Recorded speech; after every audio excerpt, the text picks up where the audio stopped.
Hey everybody, it's your Thursday host here, Chelsea, with the Women's Fishing Network.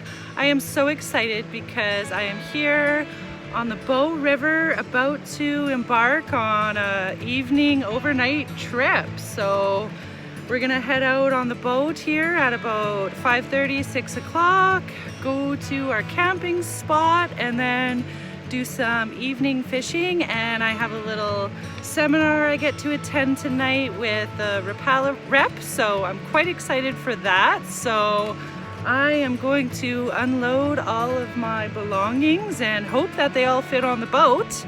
And yeah, you guys get to tag along with this fun fishing adventure. So I'm so excited to be on this fishing trip. I came with two other girls that I've never met before, so I think it's going to be a lot of fun fishing with girls, having a fishing guide with us, kind of directing us around and being able to chase the fish a little bit. I'm really used to shore fishing, so fishing out of a boat is a lot different to me. Even just sitting down, I'm used to standing and casting, so sitting today was a little different. It's kind of something new to get used to.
Hello everybody!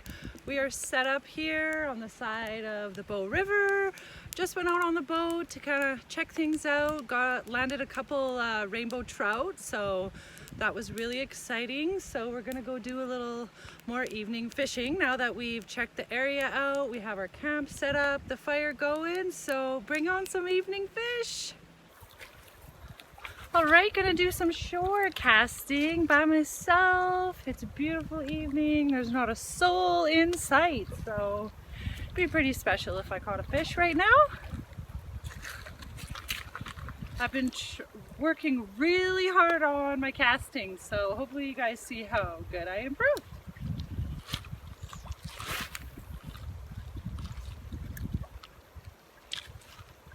I gotta keep the tip down real slow and give it a jerk.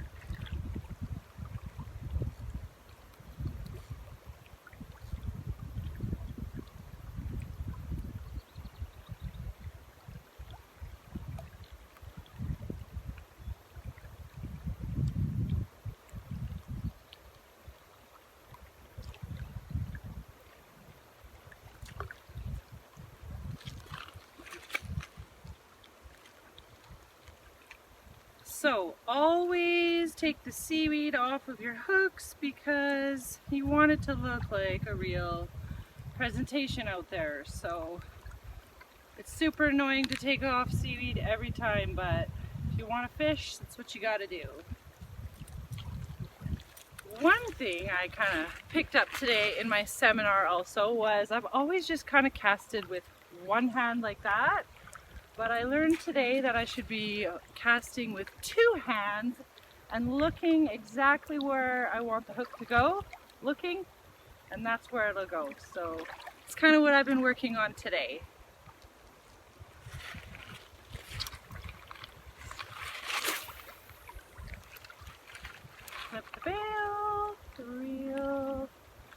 and jerk it.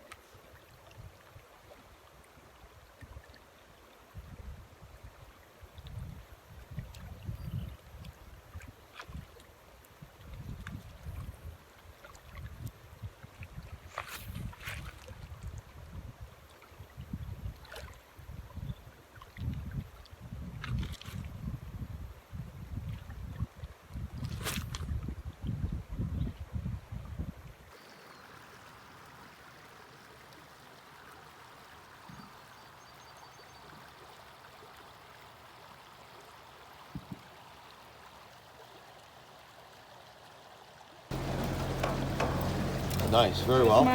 Let's go. New casting skills. Yes, doing very well, way? Chelsea. Yeah, Right there. I would like the positioning right up on the seam.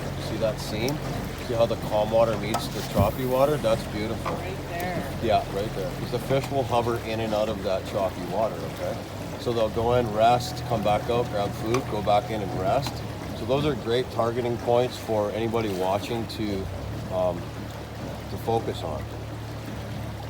So as soon as your lure comes out of the back pool, I'm going to drive you up again, okay? See that little creek up there? Yeah. Where it meets this main channel. So you're going to try to aim up the creek a little bit. Up the creek Yep, a little away we go.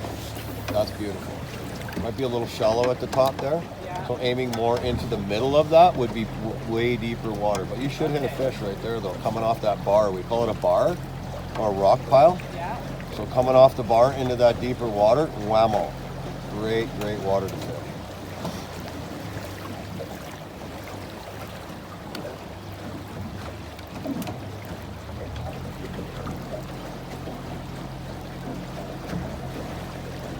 Okay, I'm gonna look where I want it. Yes, or it's like shooting a gun, right? When you shoot, you aim and you look where you're gonna cast.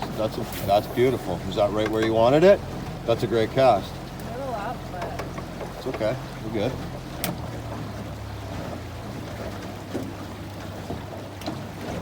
come on, fishy, fishy, fishies.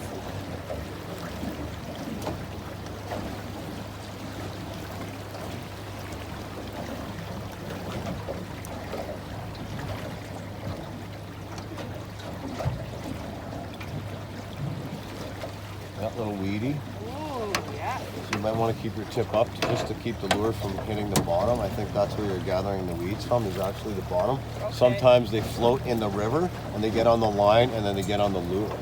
So let's try this little cubby hole right in there. Yeah, it's beautiful. And if you go too far in, that's perfect. It's beautiful. There should be a fish right down this whole little side thing, right here.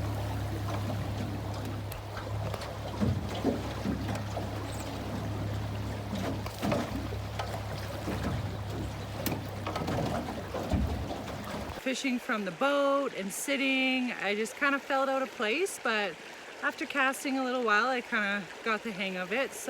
And I'm going to try some shore casting. I gotta say, shore casting is my favorite. I just love it. So maybe I'll hook into a fish. I am going to try this Lucky Bug F-bomb in this brown trout pattern. I just ordered this and have been dying to give it a try. So let's see if I can hook into a nice trout. And it's beautiful and hot out, so I'm gonna take my shoes off and stand in the water.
So one thing is taking care of your fishing rods so they last longer and so they work properly. So one thing I learned is most people, when you're putting your fishing hook away or something, you'll put the hook like that into your rod.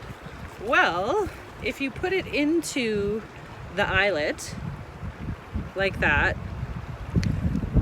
the hook can possibly nick or make a mark into the eyelet, and then your rod can, or your line can get caught in that, and it can just make your whole cast malfunction. So if you're gonna put your hook into one of the eyelets, the trick to do it is to do it on the very last eyelet on the bottom here, and do it in the part that the line doesn't go through. Right there, like that, so that you don't damage your rod. So there's a nice little trick.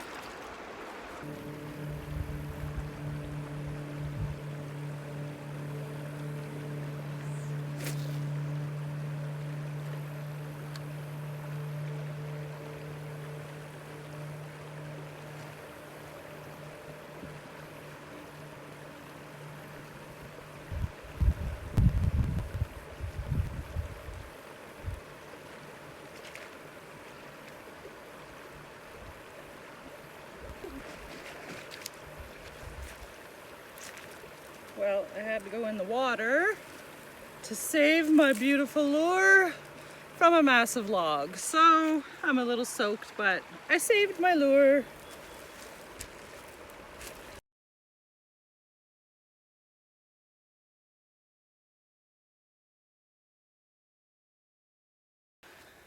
So one kind of cool thing about coming camping with a group of people is, and a guide of course, is lots of different rods. So as you guys know, if you follow along in my videos, my good old faithful Pinky.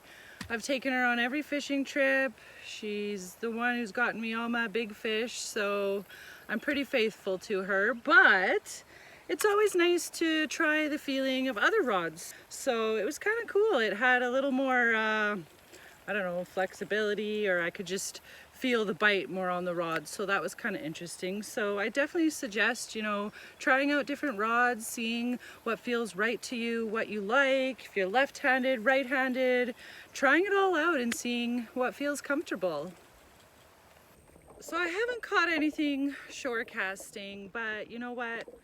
I feel so much better about my casting. Before I would just cast wherever, not really have a plan where it was going. I would just send it out there, hope to get a fish, but I learned a lot during the seminar. You know, you really have to make eye contact with the water, exactly where you want to set your cast and focus and send it there. And I've been really focusing on that, and I feel like I have a lot more control, and I kind of know where my cast is going, and I can start targeting exactly where I want to cast. So there's nothing better than feeling better about learning a new skill. So woohoo, Chelsea! So now I just got to start learning a little bit about the water, where the fish are and why. Mike's been teaching me a lot about that, what kind of water to look for, whereabouts, all that stuff. So it's so much information, so I just keep trucking along and learning. So a lot of people have been asking me, what's in your pouch, Chelsea? What is it? So I thought I would kind of share. As you guys know, I do a lot of shore fishing, so I do a lot of hiking and moving. I don't stay in the same spot all the time, so it's hard to bring stuff with you when you're hiking a lot. So you try to pack as light as you can. Sometimes I don't even like to bring a backpack, anything like that. But there are, of course, a few essentials you need. So in my little pouch, in the front pocket, of course, is my good old fishing license, right? You gotta always have that carried with you so that you don't get a fine for not having your fishing license. And then what else in it? One of the most important things is a good old set of pliers to get the hook out of the mouth. I got pliers. I got some scissors to cut the line because A lot of that happens, and don't use your teeth. And then I have a tape measure in case I get a beautiful fish I want to measure. I also have a soft tape just for backup, pink of course. And then I also have some of these in there if the hook's really stuck in there. I got some jaw spreaders just in case. So I'm fully prepared all the time, and usually the people I fish with love it because then they don't have to bring anything. And I just find if it's laying on the ground or something like that, people grab it to use it and things just go missing. And there's nothing worse than when you get a fish on and you don't know where your pliers are. So that's my little handy trick for now. I just put it in my pouch like that, and I got it with me all the time, moving along. So that's Chelsea's little trick of the day. All right, guys. Well, that's the end of this segment here on the Bow River. If you want to see some pictures and stuff, follow me on Instagram, Chelsea_Nicole86. You can always follow my adventures on there. We did some evening fish, but unfortunately the evening bite just wasn't on, so we didn't get any nighttime fish. But we came back, sat around the fire, told some fishing stories. It was a lot of fun. It was a great experience. So thank you to all our sponsors in the corner of the screen. We value your support so much. Thank you to Rick at Goes to 11 Media. It's always a blast putting these videos together with you, and you do such a great job. So thank you guys so much. And yeah, tune in next week, and I hope you guys have a great week.